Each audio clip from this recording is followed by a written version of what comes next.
Okay, welcome everyone. UC and CSU applications process. Why don't we do a face to name? So I did this alphabetical by first name. I am Brittany Pimentel. I am a first quarter graduate student in forensic science at UC Davis, and I tagged to Davis in 2015, graduated in 2017, and there's my little picture. So go ahead, Gracia. Hi, my name is Gracia. I go to San Francisco State and my major is computer engineering. Hi everyone, I'm Ishi. I go to UCLA and I'm a microbiology, immunology, and molecular genetics major here. Just a bit of a mouthful. All right, perfect. I'm just gonna quickly go through 23 CSUs, 9 UCs. Applications are due tag September 30th, UC November 30th. Those are pretty hard deadlines. And then the CSU was December 4th this year, and I'm not sure if that's always the date or if it's a first Friday or what that's about. What I was just gonna say was for the general selection, definitely apply even if you're missing a couple coursework, pieces of the coursework, like 1 or 2 courses, 3 courses, whatever. But for tag, it is very specific. So if you're missing requirements, I wouldn't recommend doing the tag, or I would more so recommend contacting them. Never, ever, ever be afraid to contact the representatives, the admissions advisors, whomever is easiest to contact. They have websites, they have phone numbers. And yes, some are easier to get a hold of than others, but contact them directly. The counselors at DVC are fantastic, but they know from the DVC perspective, and they have to know about all the schools versus the, UC Davis admissions advisor only has to know about Davis. So they're going to have the most up-to-date and strongest memory for that information. So yeah, definitely contact them. And just to piggyback off that, the worst, I know sometimes, like, obviously we're all college students and you've heard it a bajillion times, but like the worst they could say is no.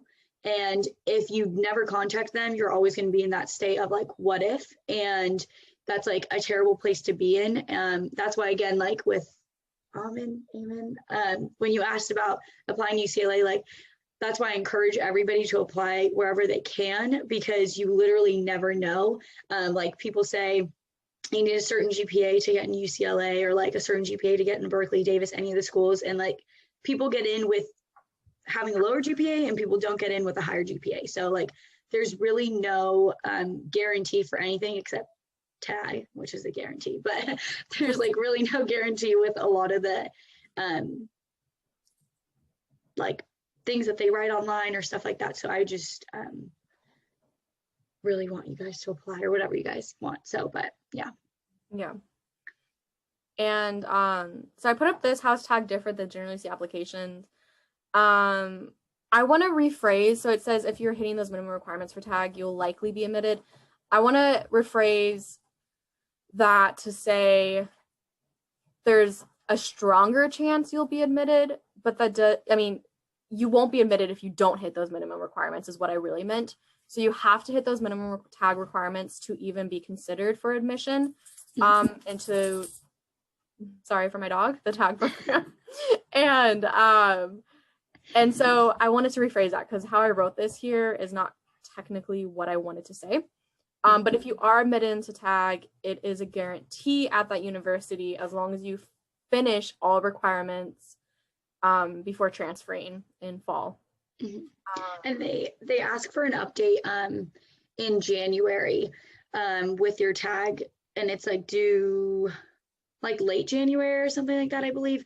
And if there is something that you put in your application back in November or October for your tag, and well, I guess you would have heard back for Davis, but any of the other schools, UCs, like you would rephrase that in January or write it down like, oh, I'm not taking this class anymore because blah, blah, blah, or I'm now taking this class because blah, blah, blah. So that is something to take into consideration too. If things change all the time, you don't have control. So, yeah.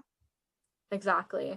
And so what Ishi said, yeah. So if you'll be updating them. I think, is there a timeline here? No, it doesn't include that update. I was hoping it did. I know the CSU is more in depth. Okay. I think this is the last tag slide. I just want it to be very clear for you. So you need to, when you do tag, you have to now apply through the transfer admission planner, which is called UC TAP. So that website, I have links. The last 2 pages are just pure links for you all to have once I send this to you. So the TAP is one of them. The UC TAP, that's where you're inputting all your classes, all your information, etc. So you'll apply to the tag through your UC TAP information, and it's meant to be more simple for you. So then you're just updating one thing and you're not always logging into the application. When you do the tag, you're not going to include PIQs. It's free. But then once you do the November 30th application, unless you're given a fee waiver, you will have to pay the application fee, and then you'll submit your essays and PIQs for the general admission. General selection, I think it's officially called. This is not just tag, this is just a general information that is for you to look over at your leisure. And then, so yeah, this one is comprehensive actually. So for Davis specifically, but this is applicable to all the UCs. So at Davis, it's a 3.2 overall GPA, and make sure you have 30 semester units completed. Then you apply in September by the 30th. November 15th, they submit or they release their tag decisions. Then you need to, keep doing your classes. And November 30th, you need to submit your general application. And then in January, I think what Ishi said is like mid to late January. Yeah, I feel like the 20th, like somehow rings a bell, but I don't actually remember. I'll have to look back. I definitely don't remember.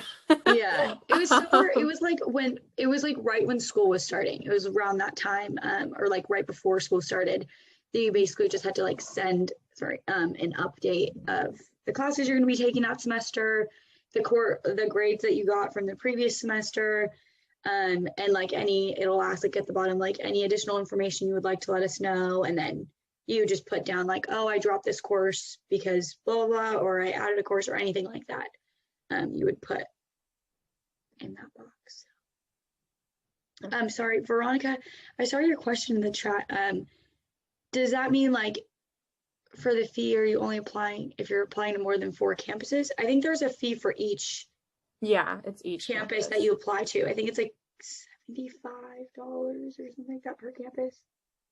Yeah, it's pretty pricey. Okay. But so there's different things. There's fee waivers based off your financial aid situation. So that typically will be related to I think you can go in and say like, am I eligible for a fee waiver, and put in your information and it calculates it for you. But yeah, it's going to be kind of similar to what FAFSA has determined. It might be a little bit better than that. But yeah, the UCs, you pay for them. I kind of remember there's something being about like reduced price for so many, and I'm trying to think if that was 4 or how many. But there's a certain situation where it gets more expensive if you apply to X amount of universities. But I don't want to, don't quote me on that. I don't know if that's accurate. I'd have to look it up. Okay, she also asked, how does she get the fee waiver? Like, where would she have to go? So it's in the application. I think they determine it, if I remember right, they determine it in the application, and you input your like family's income if you're a dependent, meaning you're under 24, and right, if you remember, it's been longer since I did the application. And you remember Ishi or Gracia?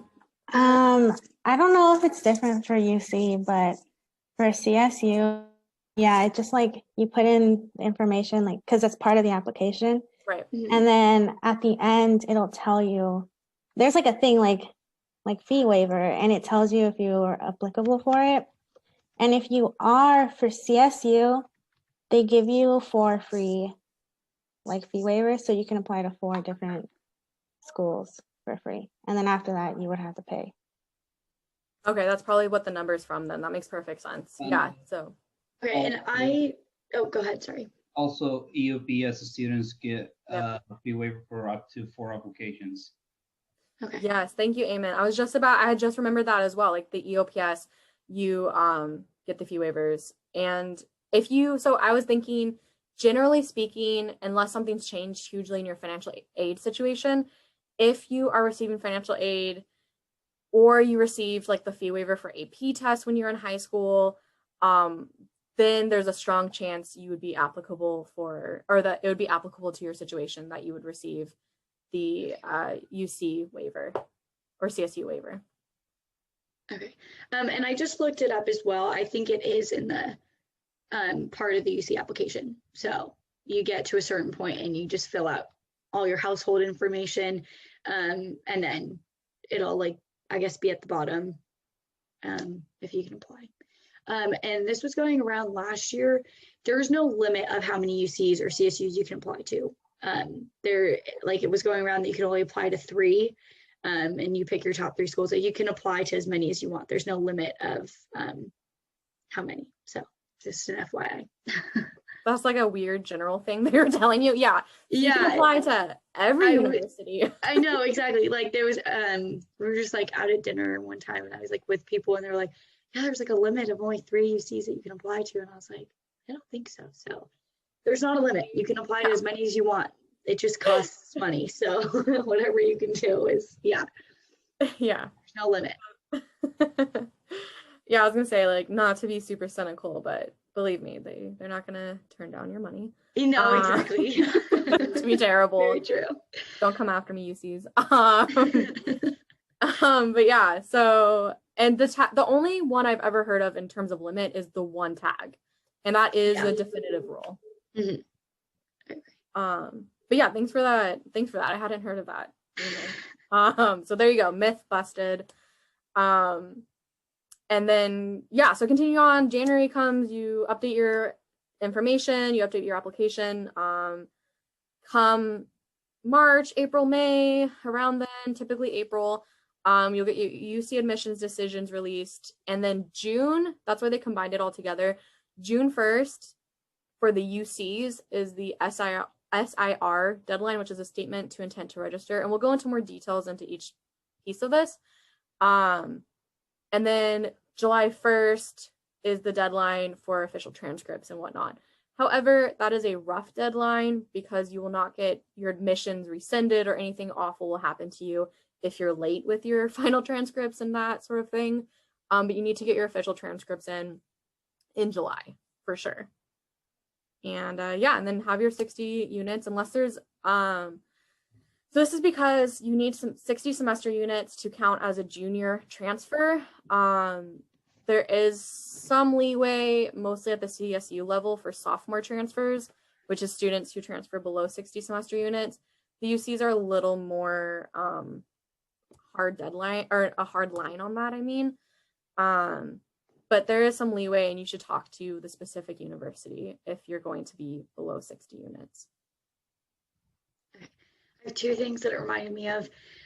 One, when you're submitting your transcript, you have to also submit, I mean, this for UCLA, I don't know about the other schools, but you have to also submit your IGETC certification. Those are 2 different things. I was not aware of this. If you submit your transcript, not all your courses will be counted until you submit your IGETC certification. And then you get like exempt, is that the right word, from all of your lower divs that you completed at DVC. And then the second thing, with the units, at UCLA, we also, no matter how many units you've taken at DVC, they cap you at 105 quarter units. And so that's to prevent you from going, like, you need 180 units to graduate with a bachelor's degree. And just because you've taken a bunch of classes at your community college, that doesn't mean you're now at a, like, have a greater advantage as a junior transfer. They cap you at 105. I had like 135 quarter units. And so they bring you back to 105. So you have to complete at least 75 quarter units at the university in order to graduate. So right. That's just something to keep in mind. It doesn't, like, it may help your GPA in terms of taking like extra classes, but in terms of units towards graduation, it's not going to make a difference because us being STEM majors, you're going to hit that 60 transfer cap like quickly. So Yeah, it is harder as a STEM major for sure to stay in those lower units. yeah. Yeah, definitely. Before anyone posts a question about this, I just want to add on to what Ishi was saying. You do not have to do IGETC to transfer. But if you do IGETC to transfer, you should get the certification and submit that because that's important. And we're going to go over that. So let me continue on. I'm going to breeze by most of this because this is not applicable to us. But UC pathways is a thing that you can do. It's the UC transfer pathway. You're going to follow it and then tag to a university. And it's another guarantee that if you complete the transfer pathway, meet the GPA, tag GPA, submit a tag, submit a regular admissions, it's another guarantee that you will be set and you won't have to be worried about if you completed all the requirements. And then also you get an AST or whatever degree, you get an associate's degree along with that, like chemistry, physics. And there's, and then there's some transfer pathways that they offer. So some of it's STEM, some of it's social sciences, etc. So that's another path to consider if you're interested in it. Like I said, there's links and you can talk about it. And the UC pathways, if this university doesn't take tag, you can use it for the other ones as well, just you can't tag. Okay, so here we go. Gracia, you gotta take off and talk more because we're out of the UC part. Why did you choose a CSU over a UC? Here are some factors I thought of from talking to people, but why don't you tell us your specific experience? I just don't really like UCs, but mostly because so like UCs are more like research based, right? And that's like not really what I wanted to do. And I've heard from like a lot of my friends who are at UCs that like, I mean, getting in contact with like some other professors can be like really difficult. Like they have a lot of, what's it called? The like right? Yeah. And so they like talk to them instead of professors, and that like TAs will teach a lot of the times instead of professors. And I was just like, oh, I kind of want like to teach. So that's why I chose CSU. It's also cheaper, obviously. And I don't know, I feel like they're just both, I mean, they're both good. It's not like, you know, they're both schools. And I just didn't really like the UCs. And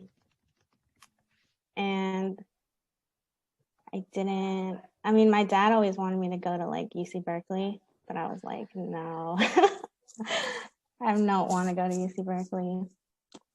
Yeah, so like location is like another factor of like where the UCs are and the like CSUs, just like a lot of them, a lot of choices. But yeah. Ask what drew you to San Francisco State specifically over another? Yeah. Okay. Okay, so actually I had applied to San Jose and Sacramento. And I decided to go to SF State because I looked at like the courses that I had to take. And I mean, I liked the courses that I had to take at SF more. And I was trying to figure out like how long it would take at each school for me to finish approximately. And SF had like the shortest time that I could finish. And then the other schools, there was like more courses that I had to take. And so I was like, oh, well, I kind of want to finish faster. So I chose SF State. Also, because if I have to, I can take BART because I live in Concord. So like, you know, I could take part right now where I'm at home. So like, I also thought like, if there's like a chance that you'll have like some classes in person, if I'm at home, it's way easier for me to like attend one class in person at San Francisco than like if I were to go to like Sacramento. That's like a way longer drive, and I don't like to drive on the freeway. So yeah, the freeway was also another fact. I don't like to drive on the freeway. I was like, Gotcha. San Francisco, I can take BART. That's Yeah, there's a lot of decisions. super fair. Yeah. So yeah, so like it kind of sounds like some of the stuff I put on here, which is cool because I honestly lightly guessed. My sister went to CSU for undergrad and grad, and had a fantastic experience as a social worker. So I kind of went off of what she had talked about to me, why she chose a CSU. But yeah, that's I think it's really important because I want to talk about this idea of like prestige in the next slide with Ishi, and why we chose UCs, because I think that is something I hear a lot from our MESA students is like, oh, well, it's Berkeley. And like, don't get me wrong, like, yeah, it's Berkeley, it's LA, they're famous. You go around the world and tell us people I went to, you know, UC Berkeley or LA, they're definitely going to be impressed. But that doesn't necessarily translate into good networking skills or a career or any of that. So like that is a reason why people choose them, and I included that on our list. And I won't lie and say when I was like 21 and thinking about transferring, that was something I kind of had on my list, was like, oh, you know, UCs are better in this like prestige kind of way, like, oh, it's a prestigious school. And 6 years later, I have to say, like, it's really kind of irrelevant for everyone I know, but it does hold name weight and name recognition. So there is something to say about that. Yeah. I was like, for sure, that's like something, especially like my parents were really like, oh, but you should go to like a better school, especially even when they knew that I wanted to go to CS. They're like, well, in that case, you should go to San Jose because that's like the better school for what you want to do. And I'm like, well, but that's like not just like the name school isn't like everything, you know, kind of like what you were saying. Yeah, you can tell people like, oh, I went to this school, but like, I don't know. I just feel like if you're getting an education, like, and it's good for you personally, then like that's really what matters. Yeah. So. I was gonna say, like, definitely the name does sometimes like influence your decision, and prestige shouldn't be the reason why you're going to a school. Just because you end up with a Berkeley stamp or an LA stamp or any of the UC stamps at the end, that doesn't, first of all, determine happiness, and that just doesn't determine your future career. So just because you graduated from Berkeley does not mean you have a guarantee in any field that you're going into, or graduate from LA. So I definitely think you need to take more things into consideration when deciding for schools. We'll probably have a slide on this, but think about like the atmosphere, the environment, the types of students you'll be working with, because that was something I definitely took into consideration. Coming from a community college, you go from a class from like 30 to 80 students. Us being STEM majors, we have very small classes and like in our labs and stuff, to a school where I have about like 600 people in my class. So that's something like LA, Berkeley, or any of the UCs, like you need to take those things into consideration. And that should be like, if you like smaller classes, like go to a smaller school. Like at UC, you definitely, I like to say, like, you're an ant in this field. Like you have to go find everything for yourself. You're really not, I don't want to say wanted, but that sounds terrible, but like you're not like known by the professor. You're really just like a student there. I don't think I've ever talked to my professors. I pretty much talk to like the TAs because they're the ones that are in contact with you. So if those aren't things like you're looking for, the fact that it's a Berkeley name as your undergraduate is not going to determine anything for your future. So that's my little. Thank you for talking about this with me. And the last two things I personally want to add about what university you choose, whether you're very determined to go to UC or very determined to go to CSU or aren't sure, really consider the major at that university, how independent you are. Like, there is something to be said. At 18, I went to Oregon, and that was not the right decision for me because I struggled with being, a state away from my family. And I left that school after a year because I had depression and I had struggles. And so it wasn't the right choice for me to be so far away from my family. And so think about these different factors, your personal factors. And think also, I have to add, not all of you, because we have Friends of Mesa cohort as well, which Ishi's from, and I know a couple of you are from. So really think about the financial aid package, because I got $0 in financial aid. Like, I don't consider loans financial aid. I consider that just putting you in debt. So I'm very in debt from these degrees. And so consider that a CSU is about half the cost of a UC.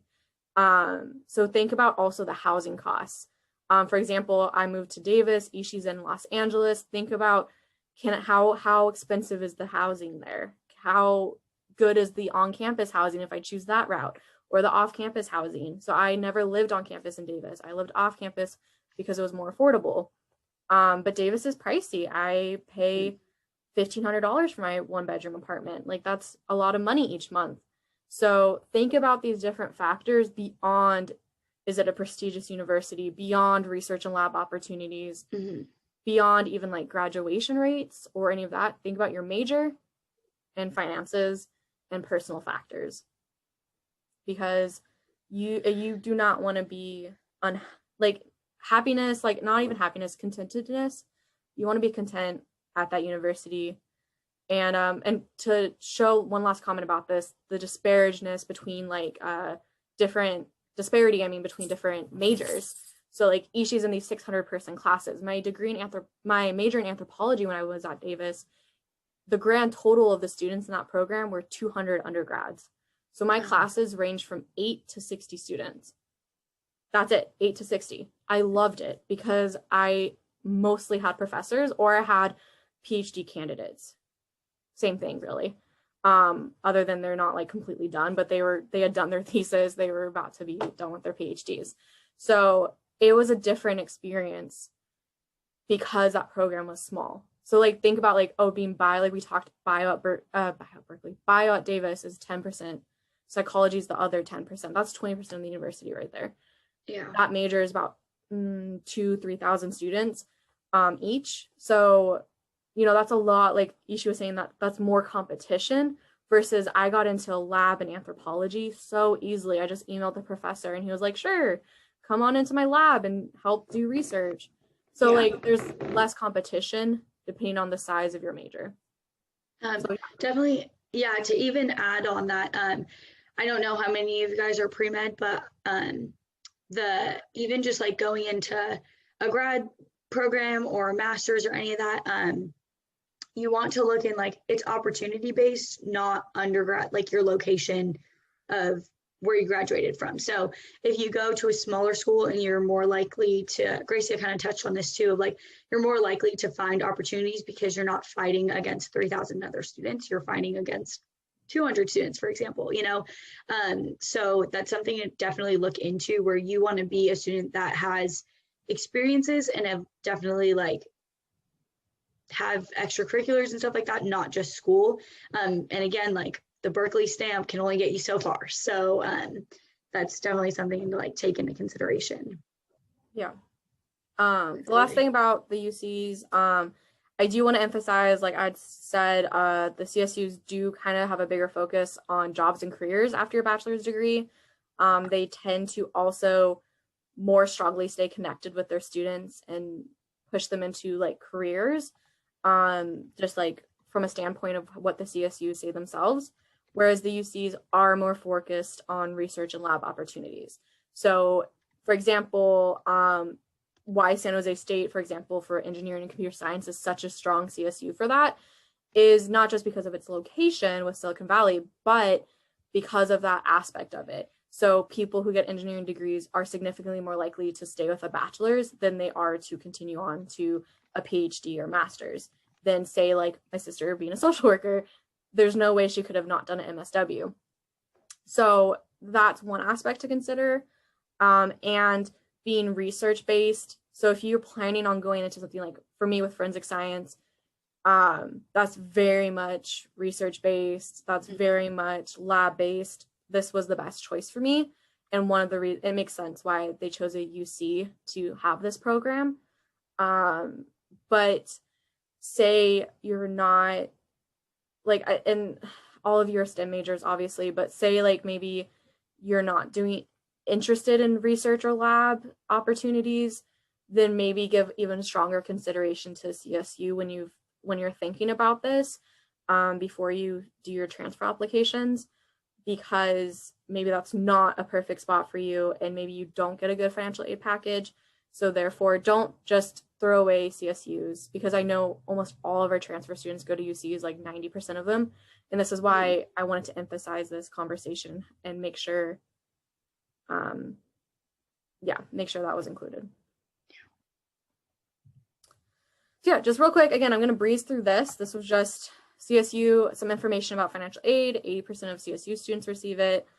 51% graduate with $0 in loan debt, and 75% have their tuition fees fully covered. And here's that. So your normal semester is going to be about $3,000 a semester, about $6,000 total. That's just an average, versus tuition. I'm just looking at tuition here, not the rest of it. That's about $14,000. And I will say a graduate student tuition is different. I pay almost $900 per unit. So you can imagine I take about 10 plus units a quarter, how much that adds up to. So I'm paying more than an undergraduate student. So you're capped at whatever the tuition is for that year, currently $14,000. The average student received $18,000 in financial aid. I want you to keep this in mind for both the CSU and the UC level of what you get. That sounds like, oh, I don't pay anything in tuition then, which is amazing, don't get me wrong. But that's only $4,000 towards your housing. And so if you do not live at home for free or for a very low affordable cost, they're estimating that it's an additional $20,000 in housing. And so, and other issues. Davis in particular, you can take the bus for free. I did that as an undergrad, or a bike. So I do recommend that that's something cool to look into, is all these different additional costs that add up. How many of their classes have free book or books at the library, or like, you know, talk to current students if you can, and look at that. So 46% of California students graduate with no student loan debt. So that's the overall. That's the overall for UC California students, and they emphasized this, which was a good thing for all of you since you're all California State students. So yeah, also we'll go over this really quick. If you have insurance through the state or your family, you can do a fee waiver for SHIP, which is the required insurance for students, health insurance policy or something like that. And so that saves you like $900 a quarter. So yeah, definitely do the fee waiver in time by the deadline. They're really strict with that deadline. So be on top of it. With USHIP, it's obviously look into it and see the benefits of your own personal health insurance and what the school offers, but yeah, majority of the students do waive it because the benefits being on their parents' health insurance or whatever health insurance you have outweighs the benefits of USHIP. So, but be really on top of that because they're very strict with the deadline. And it's pretty early on in the school year where you have to waive it. So just know that. Yeah. And so I'm trying to be fast with this. This I'm going to be super fast with. This is for you to look at on your own time because I don't want to waste your time. I want to make sure we finish on time. So yeah, this is just some really cool data about CCC transfers and STEM admissions at the CSU level. So 91% continued in 2019, and ignore the 0.1% graduation. That's just how much graduated after 1 year. That doesn't make sense. So yeah, people are graduating after 2 or 3 years. So these are the universities with the highest graduation rates. If you want to take that into consideration, I would say you're all individuals, and so not necessarily having this like graduation rate is the most relevant thing ever. This was also for freshmen. But yeah, I just included this if you're one of those. We're STEM, data is important to us, so if that's important to you, like, feel free to look at that. 68% of all UC undergraduates graduated. Berkeley had the highest rate in UCLA. Admissions and graduation data. This was specifically for transfer students, and this was specifically Diablo Valley College. I just thought this was kind of cool. So yeah. Okay, so yeah, if you want to look at that, feel free. I did want to go again fastish through this because so it's cool because Ishi did do a GETSI and the certification. So then you could talk about that. But I did not. I didn't do it. I just did the classes that were required. And I don't think there's anything wrong with doing a GETSI. It is super helpful for your lower division classes. It's super helpful for all those gen ed requirements. And then there's still on top of that major requirements, which is where assist really comes in handy for most majors at most universities. But yeah, do you want to talk about that at all, Ishi? Yeah, sorry, I'm responding to the chat. Oh, sorry, please do. I don't have, the chat won't stay open for me when I screen share for some reason. Let me answer Veronica's question and then I'll do I get to you real quick. Yeah. So unfortunately, I know that was me choosing like between Berkeley or UCLA with the medical school thing. The medical school is like practically on campus. It's like literally like 2 minutes away.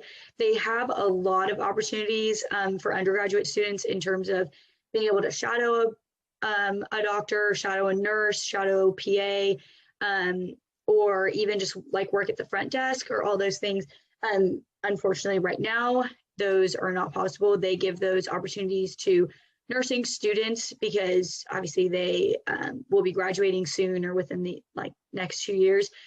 So they kind of have taken the opportunities, but hopefully like by senior year, by the time you apply, they will open up again.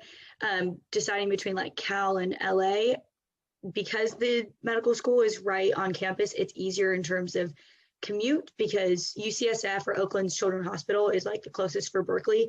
And so you have to think about like, oh, I can only work on the weekends or I have to plan my school schedule around those things. And you can take the BART, but either way, it's like 30 to 45 minutes for either the Oakland Hospital or Berkeley or UCSF, I mean. So just take that into consideration if you are pre-med, like you want to be able to work in a hospital setting at some point, or you don't have to, but like you want some exposure to it. So that's definitely something to look at. For the IGETSI, what am I just, do you want me to just I was just curious, like, what was your, like, why did you choose IGETSI and to do the certification? So I was like, I had a meeting before I started DVC with one of the bio professors, Gorga, I don't know if you know Dr. Gorga, and I was telling him like, yeah, I'm pre-med, I want to be a bio major, and this was kind of like my, like this is how I want to transfer.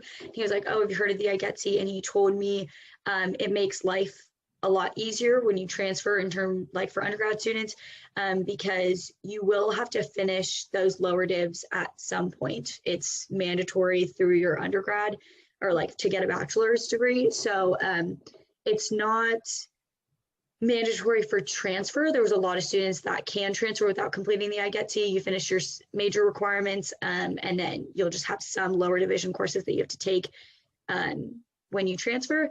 It's just helpful to finish, like because I had completed the whole IGETSI, and right when I got to UCLA, they told me like the only classes I had left was essentially my major requirements, and I only have like 10 or 12 major requirement courses. So it's like, it makes it easier if I want to graduate early, or I really can have like lighter loads for each quarter because I have finished all my lower div. So I basically just have like my upper div requirements, and then I can take like any fun class that I want to take, because I didn't get to do that at DVC. I was only working on major requirements. So there's no like penalty of not finishing it.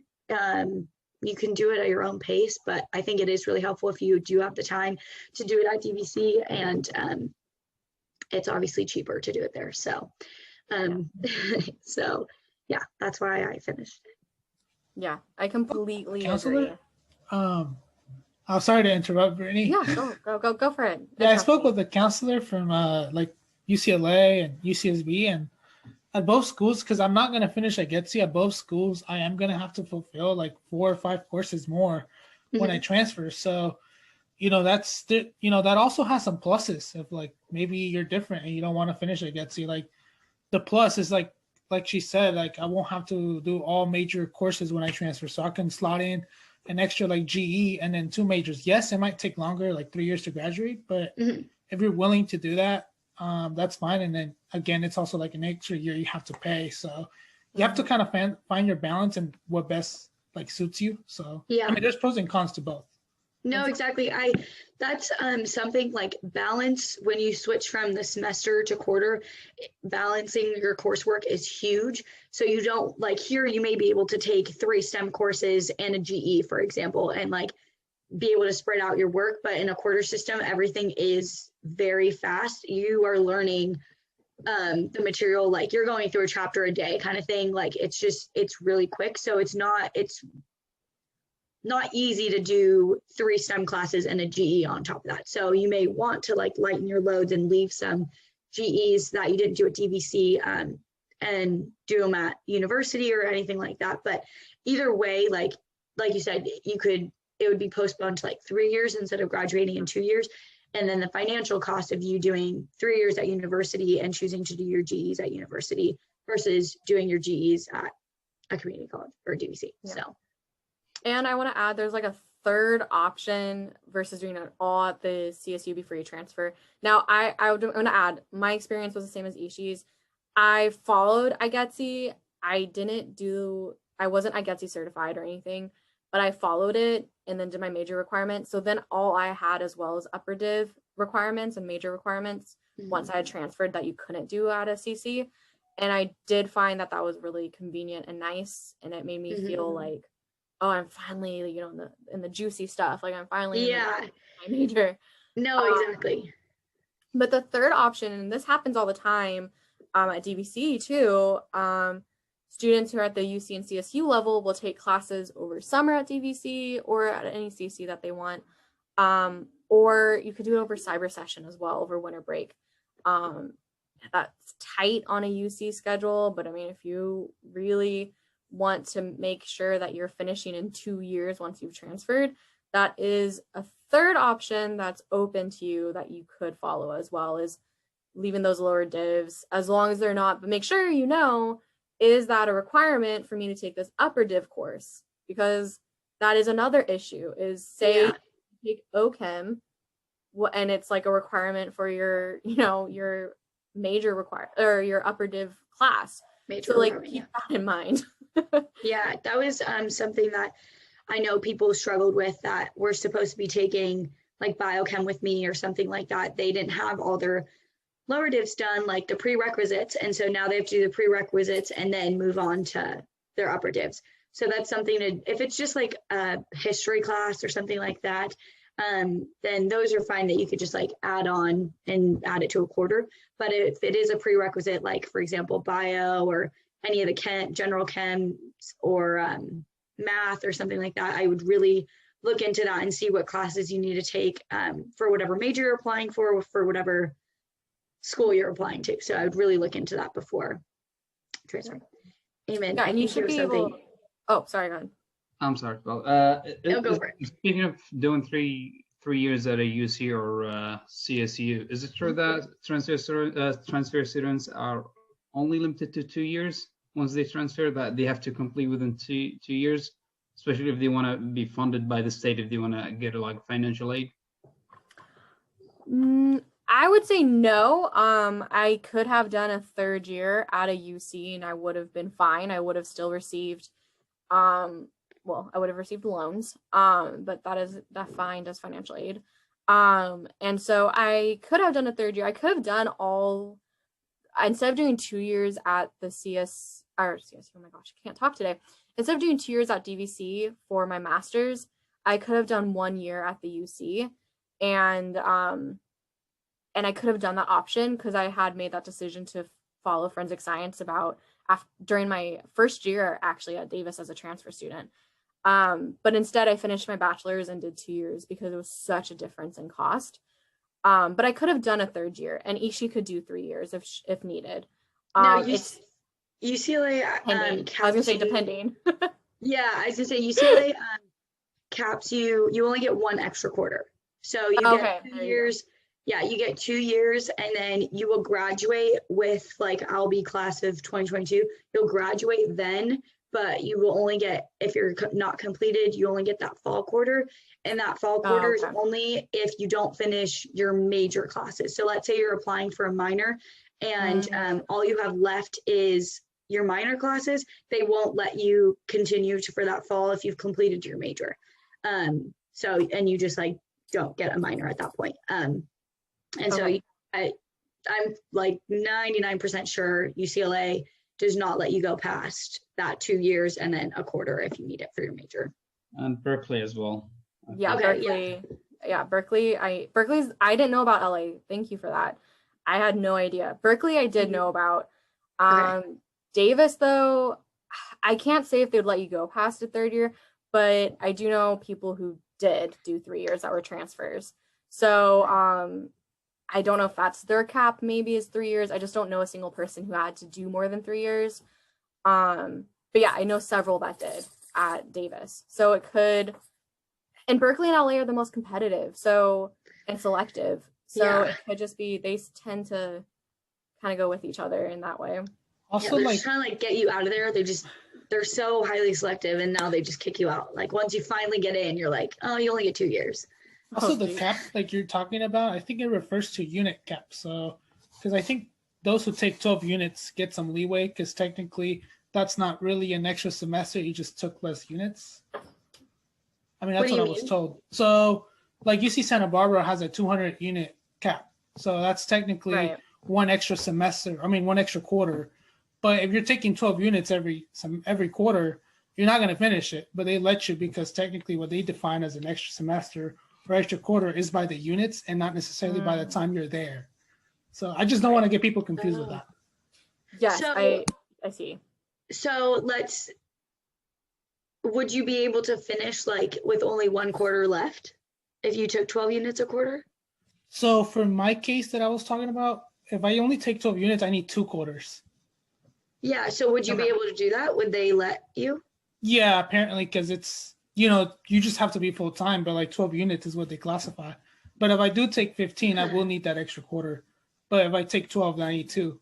But that's fine because they consider quarters by units and not by the time frame, if that makes any sense. That does make sense. Yeah, so that does make sense. Capped. Okay. And I'm assuming you're capped at every UC. I know Davis had a cap at a certain point where they would be kind of like, okay, you need to graduate with some degree. Davis is much more lenient. I think it's 225. Yeah, it's pretty high. Thank you. Yeah. I mean, I didn't reach that cap, and so I didn't have to be concerned about it. I think I was at 100 and like something, 50, 60. Yeah. I think LA is 210. Okay. So like that's pretty, like you're saying, that's more going to be the biggest concern for either like heavy STEM majors, like some of you are, or it's a bigger concern because the reasoning behind that is probably going to be mostly geared towards students who change their major. And it's like a completely different major. Like you go from bio to like art history. Like it's nothing related really. Yeah. But something again to like, sorry, go ahead. I didn't mean to. No, go. Oh, just to like add on, like don't fear it. Like that's a lot of units. Like don't not take classes or like enjoy your university life. Like here I am saying like I know what I'm talking about.